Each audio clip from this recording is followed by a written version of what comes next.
I think that when a disabled person is the camera, when a disabled person is the narrative, it's far more powerful and palpable. Because if you're going to judge our quality of life, know it fully. Hey everybody, I'm Marissa Pina. I work at PBS and I'm so excited to welcome you to our very first video podcast. Today we're going to talk a little bit about medical assistance in dying in the disability community. Who gets to make the decision about a person's quality of life and if it's worth living? A conversation that's been spurred by the Sundance award-winning film Life After. The filmmaker Reed Davenport focuses on our northern neighbors, Canada, where medical assistance in dying, otherwise known as MAID, is legal. Canada has expanded the scope of eligibility from people for whom natural death was reasonably foreseeable to including individuals with conditions where natural death isn't imminent, including some disabilities. However, there are people in the disability community who have said that they are interested in this program because the cost of long-term care is too much, or what they're being offered just isn't enough. The film made me contemplate if the system for assisted dying has developed into one where making life and death decisions is based on finances or pressure from others, over compassion. This is a nuanced conversation and one we wanted to facilitate with members of the community. Joining us for that conversation is Imani Barbarin, a writer, speaker, and prominent disability rights and inclusion activist. And if you're chronically online like I am, you probably know her as Crutches and Spice. Cole is most known for his work on YouTube and online, sharing his life with his wife, Charisma. They started Roll with Cole and Charisma after an accident in 2011 left Cole paralyzed from the chest down, with the goal of educating and showcasing life as an interabled couple. And last but certainly not least, we're joined by Anna Sorrell. Anna is a model, content creator, and disability advocate. She uses her platform to raise awareness about the disabled community and promote inclusion. I'm so excited to have you all here. Thank you so much for joining us, and let's get started. Who should be helping to guide these conversations around ethics and trauma in these medical spaces for disabled people? I mean, I think it should be disabled people ourselves, particularly disabled people of color, who are at the access of both racism and ableism. I think that when we're talking about systems using our bodies as playgrounds, that's kind of ground zero. And so that's who I'd like to see leading a lot of these conversations around inclusion of disabled people. But whether or not there's a willpower to make that happen is another story. Yeah, and I'm worried that with the wrong people, that's where the slippery slope gets slipperier, you know? Yeah. Because there's definitely there is a cohort of the disability community that's dead set on making sure that disabled people are treated, quote unquote, equally in an unequal sense, trying to prove value to non-disabled people, when in reality, they could use the same accessibility we could use. We are a very large and diverse community, and there's so many different viewpoints. Like Cole said, I do worry the wrong people will have the mic. I don't know which activist said this, but he said it best. He said, "Nothing about us without us." And it's something that's so simple that you would think that people that it's a no-brainer, but we don't see it applied. And that's the unfortunate reality. I think it's so important to hear from people who are part of this film. So let's take a look at a clip showcasing one person's story whose finances impacted all of their decision-making around their health. I couldn't get any sort of traction negotiating with the government for additional home care hours, and I have no other family able to act as primary caregiver. So it looked like my only choice was between long-term care or MAID. And in my mind, MAID is the lesser evil. When Mom passed away, my sort of estimate was that maybe I could manage to survive for somewhere between 6 and 8 months. I didn't want to really end my life, but it really just came down to a matter of funding at that point. That's so devastating. I hate how it seems like for disabled people, it's always the choice between two lesser evils. Why does that need to be the case? Yeah, and I think his fear of long-term care is also very founded as well. Every Western society has never really fully funded the balance between independence and interdependence and the home and community-based services versus institutionalization. And institutions are not great places for particularly for a lot of disabled people, disabled adults. So I completely understand his logic on that, but it's just devastating. He has to make that choice based off of money. That's hard. I mean, we all know what it's like to pay for this life. And being disabled is incredibly expensive and not financially feasible. And to repeat what he said, that he didn't want to die, but this was, in his mind, the only choice. And again, that's the harsh reality that we face is people see our lives and they sometimes think surface level in the sense of like, oh, all you have to do is pay for a chair. And then it stops at that, or a mobility device, and it stops at that. When it's so much more complex than grabbing a mobility device from a shelf at Walmart. He's just talking about care. I mean, I've written an article years ago, and the research showed that disabled people spend about 30% more of our income for the same quality of life as non-disabled people. He's not just thinking about just care. It's every little thing that needs to be accessible in his life so he can survive. I think it's a glaring indictment on our healthcare systems that it's a better choice. It's easier to not live in the system. Like you'd literally rather not live in the system that we currently have in place. How is that not? Like, that should be sirens to people, you know? It should be so obvious. Wait a minute. People would rather die than deal with our system? We're really giving these people such little support that, I don't know, that just blows my mind. And also, people need to realize this is them. This is not just disabled people talking about our quality of life. You will inherit the system should you become disabled, and there's nothing stopping you. Right? Do you want to choose between being locked away and being able to live or dying? That's not a choice that anybody should have to make. It seems to be about disability erasure and erasure of identities that exist, that able-bodied people would rather not see or think about disability. How has this feeling impacted you? It's so frustrating. I don't know. It's mind-boggling to be a part of such a large population of people. Like, we represent 27.2% of the U.S. population. And yet every single time you bring it up, even with people who have good intentions, it's we don't claim that. Oh, we don't see you any differently. Oh, well, it's you're complaining, you know, you could just rise above. There's all these excuses to erase disability in the ways in which our society is not designed for us. But there are very few concepts and ideas coming from these communities to include us. And that's the most frustrating part, is that there's this almost, I want to say almost belligerent inclusivity that we have in our society, where everybody's treated exactly the same when that's not what disabled people need. We do need support. We do need intra-community. We do need power, political power. It's not just about us looking nice, looking like lawn ornaments. To Armani's point, it's still hard to really get through to people because I see so many comments on our videos like, oh, I just love y'all's content so much. Like, I don't even see Cole's wheelchair anymore. And I'm like, well, that's not really the point. You know, that's a huge part of who I am, my identity. I'm like not ashamed of it or something. So for someone to just be like, I don't even see that as if it's like a great thing. It's like, well, then you don't really see me. That's part of me then. And I want you to see that. And I want you to have the awareness from watching my videos of me doing things in my wheelchair, talking about issues, around disability. So Judy Humans had this quote, and I'm going to butcher it, but essentially the sentiment was, people say we're invited to the table, but no one ever asks if that table is accessible. And I think that just encompasses everything that we have all mentioned. Yeah, and I think it has a lot to do with the infantilization of disabled people. They don't really see us as political actors or community members. They kind of see us as, for lack of a better word, pets. Like, oh, we can get to those needs a little bit later, keep them fed, keep them housed, keep them healthy, and then they'll be happy and do whatever they want. But we want full purchase of our full autonomy. I don't care if I can make it into a party as much as I have equitable rights to be paid equally, to get to my grocery store.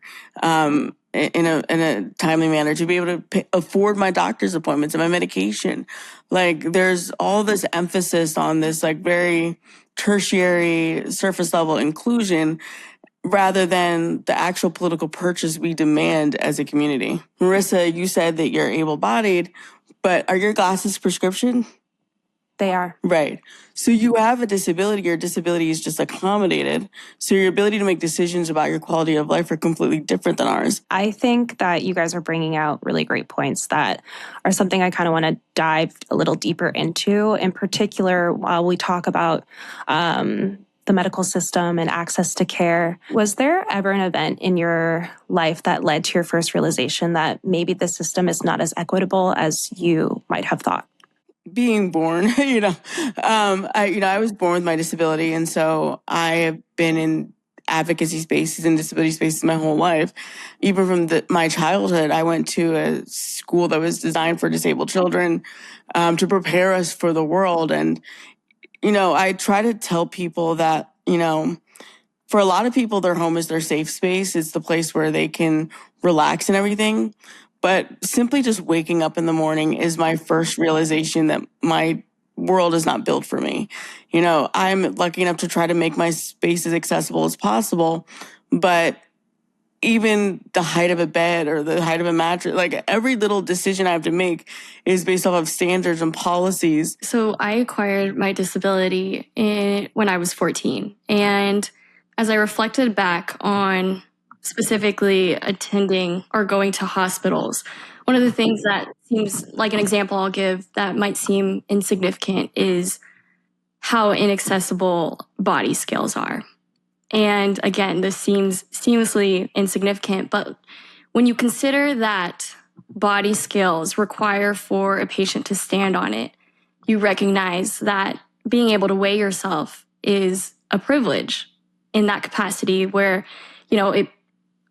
it became inaccessible to me. And we recognize that that's a piece of data that kind of just disappears. I mean, oftentimes I'll go to a hospital and go for a follow-up checkup, and doctors will come to me asking, what's your weight? And I'm just supposed to make the assumption of what my current weight is. Things like that needs to change when it comes to physical barriers that exist for disabled people. And I wanted to add, too, that adds danger to your life. Because if you ever have to go under the knife or you have to have surgery, they need to know your exact weight to dose you properly, right? And so you're in a setting that is quite literally designed for disabled people, medical settings that are not designed for you. In my experience, I think graduating college and realizing that for me to start earning money, it's going to be a long, long uphill battle. Just knowing that all of the benefits that I was relying on, that my family was relying on, were slowly going to dwindle away. The more I started to earn made me not want to go earn, and even when I, made that choice to go earn, it was very convoluted and a very murky system. And I had to have an expert hold my hand through the process. And I feel like I'm a pretty bright guy, it's just so difficult the way that it's set up right now.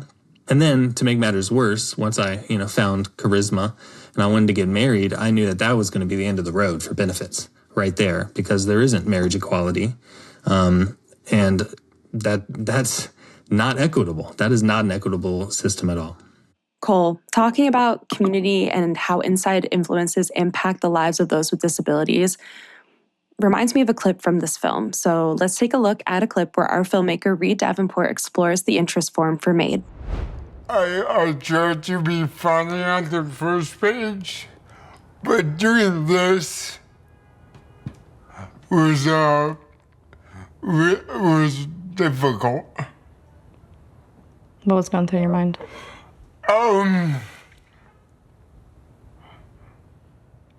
I think that I'm wondering how I would view my life if I didn't have the support of the family and my partner, my friends.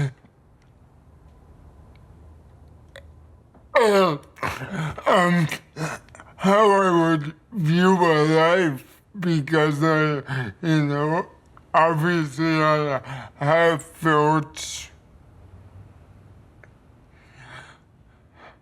it is, I guess, different in the past. And It's interesting just hearing you say you don't know how you would view your life necessarily if you didn't have your friends and your family and a support system and everything that, something you love to do that you get to do. Yeah. Making films. Like, I feel the same way. yeah, What if I didn't have any of those things either? yeah, I wouldn't be allowed to do this. yeah, yeah. I don't know, it's just weird. I can relate to what he mentioned of I don't know where I would be. I think that they have shielded me from so much and have also empowered me to be able to determine the life that I'm going to live and not let societal views and assumptions and stereotypes creep in.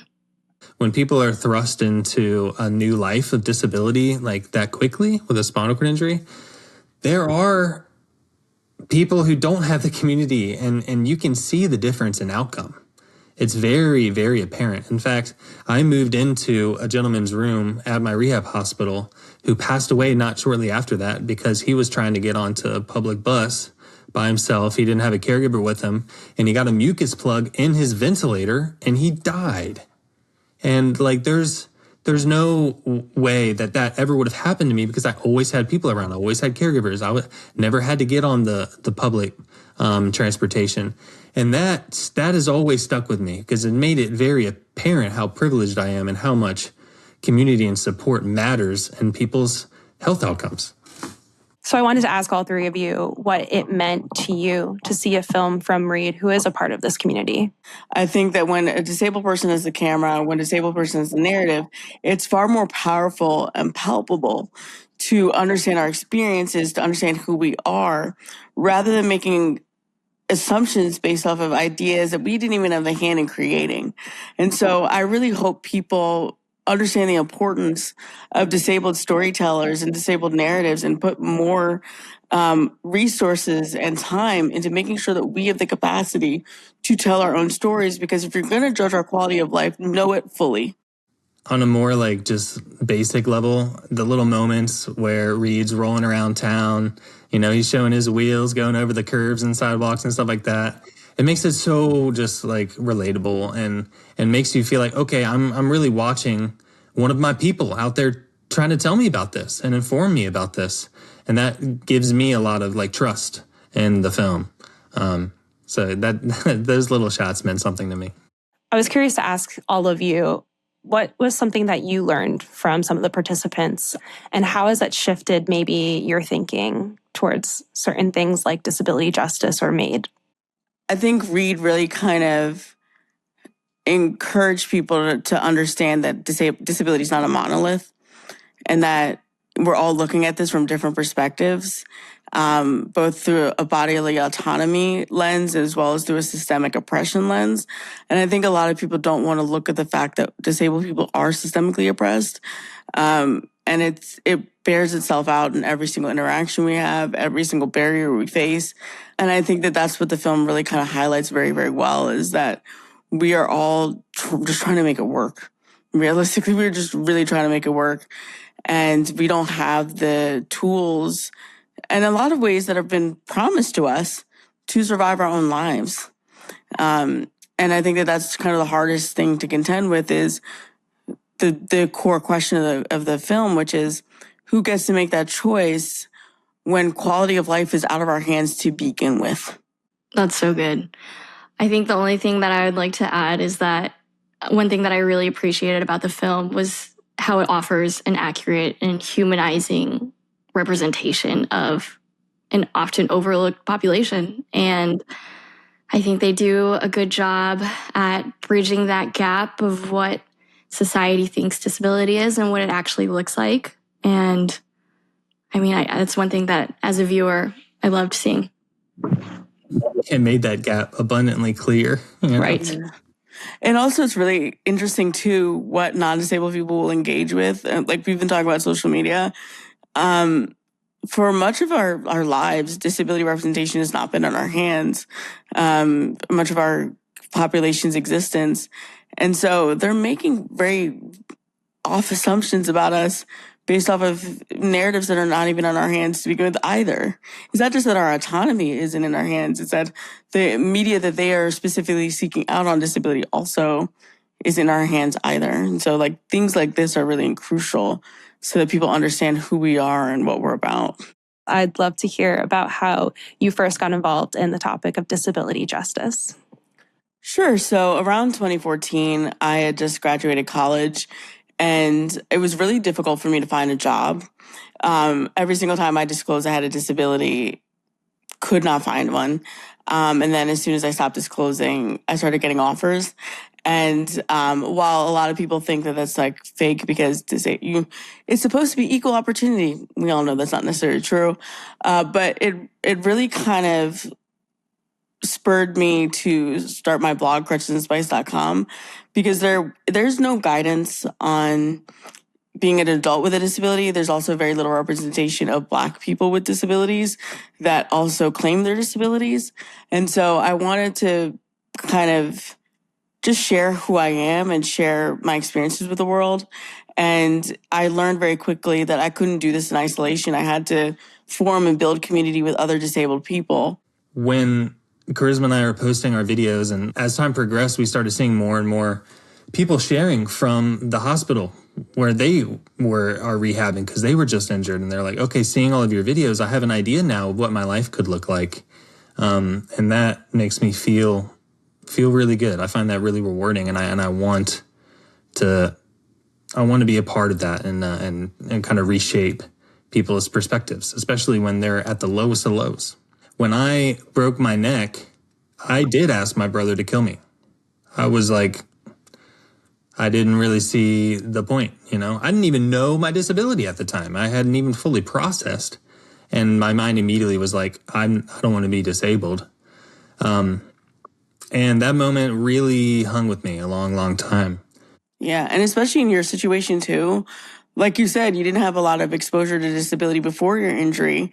I wonder what your thought process might be if you did have a lot more exposure before your injury, right? If you could see what it looked like to live a life with a disability before you got injured, if that would be your automatic, desire, you know what I mean? I think similar to what Cole said, we know what it's like to transition from non-disabled person to a disabled person. And that transition was really hard. And I think if I had support in the form of representation, I think that transition would look a lot easier. And at the time when I got injured in 2014, there wasn't a lot of videos out there that translate to what I was experiencing and those early injured days and how to navigate this life that I'm very unfamiliar with. And so that led me to wanting to pick up a camera and essentially talk to early injured Anna in that capacity. And I mean, she needed to hear a lot of the lessons that I'm bringing in my content nowadays. And I wish that I could just go back to the hospital bed and say everything that I'm saying online and give it to her. So what is it like being a social media creator and potentially being seen as representative of the disabled community online? I think that's a great question. And it actually has been a bit of a challenge. As Charisma and I have developed our business and grown, at times I wonder if I am a relatable, representation for some people. We have a great marriage, and, we have the capacity to go out and do a lot of trips and a lot of things all the time. And I don't know, it's interesting because a lot of people, that's not their experience. It's not their experience at all. And representation is important, and people are looking for representation that they can relate to. I think it's very nerve-wracking to kind of be a large creator with a disability. If I'm being honest, I always get really nervous when I get a huge influx of followers, because I have to like temper it every single time. So people, one, know that they're not talking to a child, and then two, know that I'm not the one. So I think that when it's, having a huge online presence is also very difficult because I try to be as humble as I can and understand like my experience is just my experience. And I try to let people know that whenever I'm talking from an individual lens, it's just me. But I try to draw things out to more systemic ideas around disability, ableism, and eugenics, because that's what everybody experiences, no matter whether they can put a name to it or not.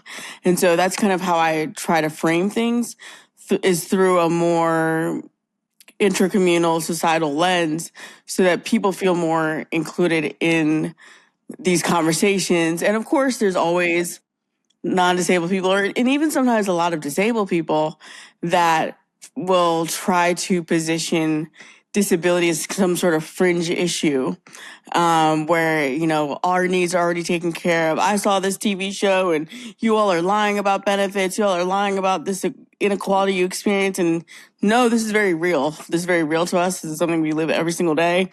And I think that those are the most irritating comments, because everybody wants representation. And when disabled people want to represent themselves, we're not seen as, like I said before, reliable in talking about our experiences. And so that's what I always have to deal with. Yeah, I mean, it's difficult and it's hard. I mean, everything that they had already mentioned. Sometimes I feel like I experience a little bit of imposter syndrome. That's a really good point. All of a sudden now you're speaking on everything. And I'm not an expert in law. I'm not an expert in healthcare. I have my lived experience and I try to make it individual, like Amani was saying. But it does start to feel after a while like you're supposed to be the voice for everybody. And I can't speak for everybody. I'm figuring my own stuff out, I think that that's where we all as creators have like a responsibility to repost, share the voices of other disabled people whose experiences we can't speak to. I want to share one more clip with you all. This time, we're going to hear from Reed as he talks to Elizabeth Bouvet's sister. Elizabeth Bouvet was a disabled individual who fought for medical assistance in dying and was a huge inspiration for the creation of this film. Reed is trying to uncover what happened to Elizabeth and why she might have wanted to die. Do you think that these surgeries contributed to the pain she felt for the rest of her life? Yeah, of course. I mean, they think it's worth the risk, because how could you live like that? It's a very medical mentality. To make her like me, normal, right? Right. This whole normal thing, yeah. I'm not against assisted suicide, but it worries me to put so much power into doctors' hands, because they still treat every ailment, every disability as a deficit. And if they can't fix it, they want to eliminate it. Yeah, it's a very, very scary thing. I mean, and talking to the sister of someone who was going through this program, I imagine she felt the energy from these doctors, and and she's nodding her head, saying, "Yeah, they'd probably just want to get rid of it." That's very scary. Yeah, and to Reed's point, doctors seek to eliminate, because disability is the deficit, it is the difference, it is to be eradicated. But how much are you treating when you're trying to get rid of a disability? And if you're only seeing disability as a deficit while treating it, does eradicating it mean eradicating us too? I think something that this clip does a beautiful job at is emphasizing just how ableist those power structures are. And so Reed did a great job at highlighting that. In your opinion, what would an ideal support structure for something like MAID look like? I have an idea. I kind of wanted to throw out first to get y'all's opinion on it. I'm not an expert at these things, but perhaps It would make sense. And I kind of formed this opinion around Michael's experience in the film, how like he was pretty set on, going through with the MAID program. And once he had all the support and the care that he needed and all of the accommodations that he needed, he changed his mind.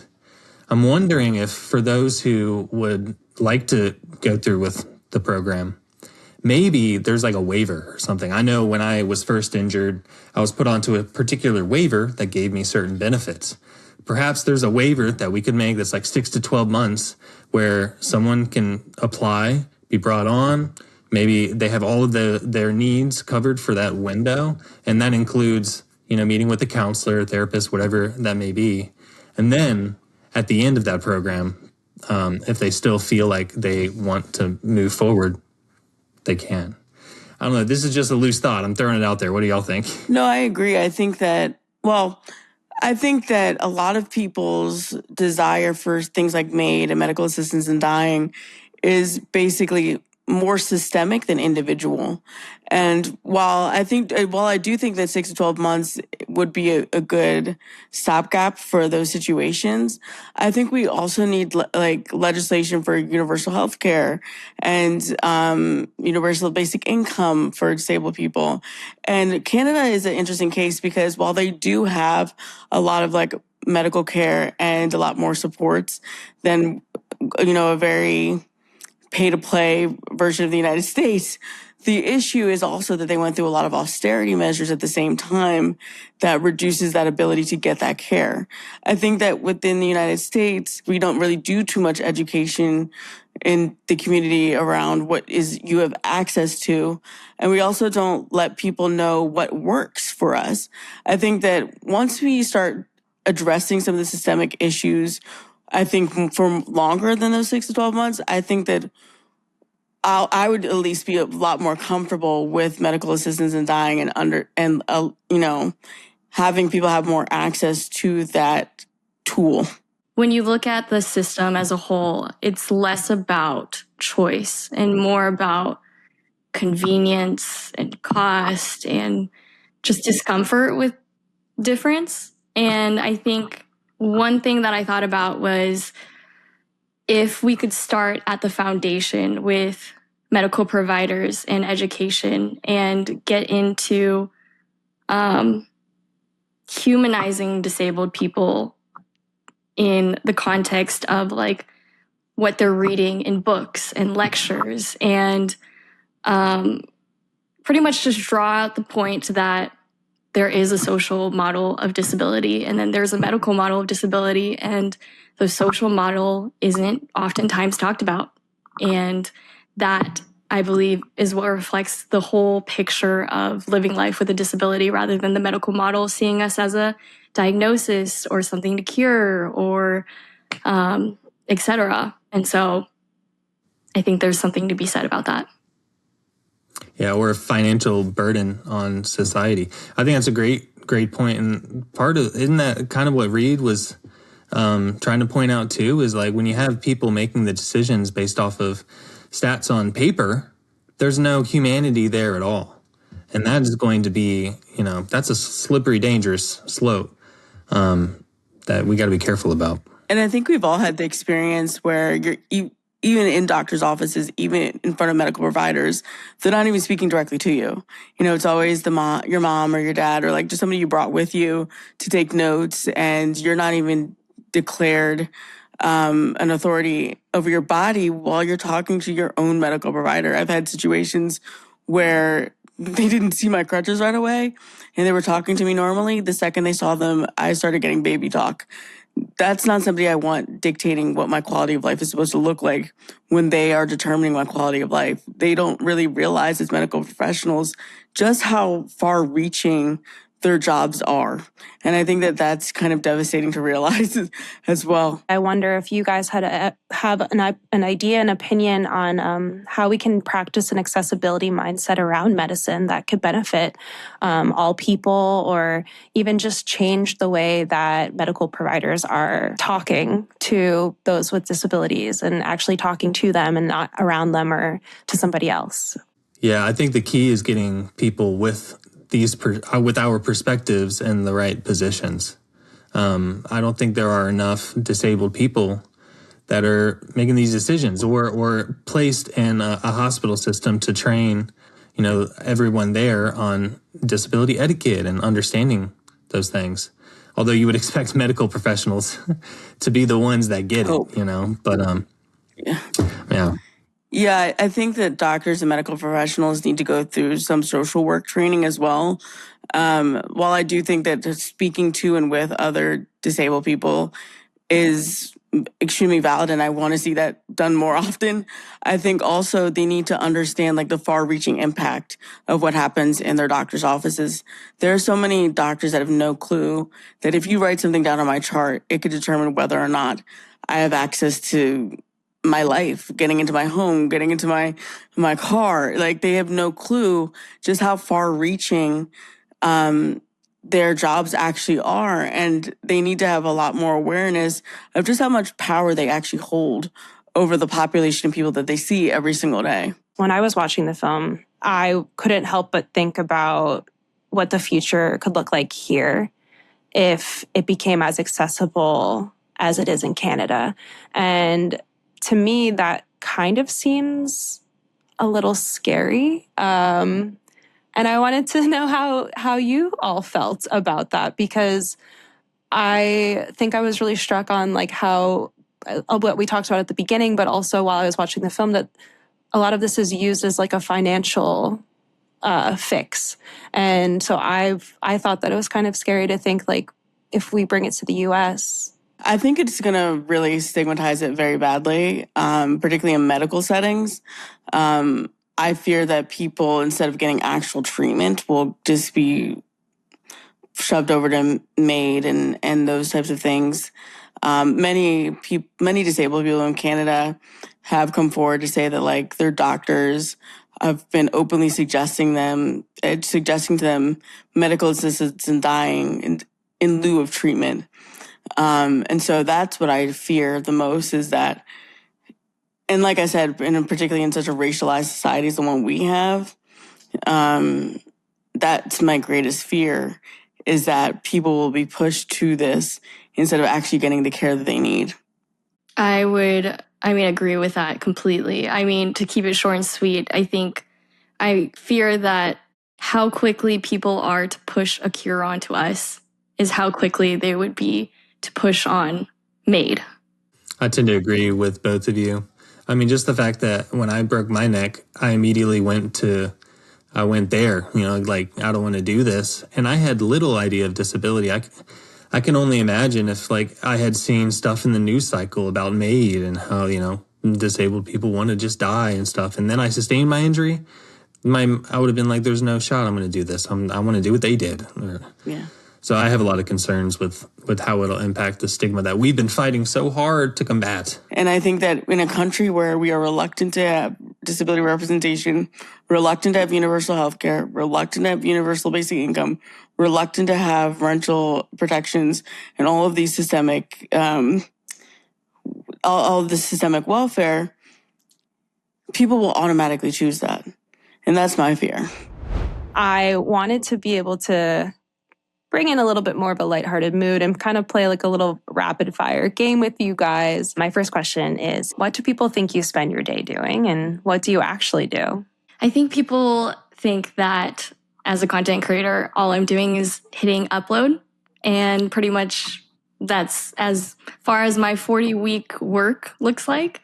What I'm actually doing is producing a one-woman show, where I'm working on pre-production, production, post-production, managing social media, and there's just so many roles within that. I think people think I'm just laying around all day, which is fair because I am in my pajamas a lot. But I'm also a consultant, a writer. I'm editing my book. I'm a friend, a girlfriend, all these different things. So I'm doing a lot of things all the time. I think people assume that I'm doing what's in my content, which is gallivanting around with my wife. When in reality, I'm probably editing, responding to emails, or mustering up the energy to get back to texts that I haven't responded to in several days. Next question. If you could choose a different profession, what would it be? Anna, let's start with you. I'd probably say a wedding planner. I probably would say a screenwriter. I'd probably just like be a peer mentor in a hospital or like a patient advocate. What's one misconception that you always hear about your community that you would like to disprove? This is probably coming into mind because it's most relevant in my life right now, but people don't think disabled people get married. But is that why you want to be a wedding planner? Partially. I'm also in the season of planning my own wedding. So like all of this is just very up in front of my face. So Relatable. Imani? Disabled people's desire is to be non-disabled, which I've never wished for that. I mean, at least for me personally. I just want access to my life fully. I don't want to be non-disabled. I think I have two. One is that quadriplegics can't move their arms. That's really frustrating. I have people tell me all the time that I'm not a quadriplegic because I can move my arms, which is not the case. And then similar to Anna's point, just the fact that disabled people can be in loving relationships, even if it involves caregiving. Is there a story that sparks joy or optimism found in the work that you do? I think anytime that a newly disabled person or a disabled person who has felt a lot of shame feels more comfortable in their own skin, to then go out and get the mobility aid, to then go out and get the help that they need, I'm always really encouraged, and I love watching my comment sections. Try not to get teary-eyed, but like I always watch my comment sections and I see like two disabled people like going back and forth, teaching each other how to advocate for themselves. Like, I love that I'm a part of that space or that I'm creating that space. And that's what matters the most to me out of anything that I could do. That's beautiful. I'll try not to get teary-eyed myself. I recall a message we got from either a mother or a father of a very young disabled girl who used a wheelchair. And the message was sharing how when they put our video on the TV, the daughter looked up and said, "Whoa, that's just like me. It's just like he uses a chair just like I do." I was like, oh my gosh. That means a lot to me. We've been talking about representation and how important that is. And this will be like the first generation that's growing up with social media and like the representation that we've been able to create. And being a part of that is dear to my heart. I recently did some peer mentoring with another early injured spinal cord injury individual, and their story seemed so similar to mine in the sense of like when they were injured, when they acquired their disability, what their disability is, even down to their name. And the way that, I mean, she didn't have to say anything. I can tell that even just looking through her eyes, that she knew that she was going to be okay, was so touching and beautiful to see. And it's the reason why I do what I do. Unfortunately, our time has to end, but thank you all so much for such a great conversation. And to the viewers at home or those of you who are watching this conversation, if you want to learn more about this topic, take Cole's advice. You can watch the film Life After on the PBS YouTube channel or PBS app. It's streaming now. And the link is, of course, below. Thank you so much.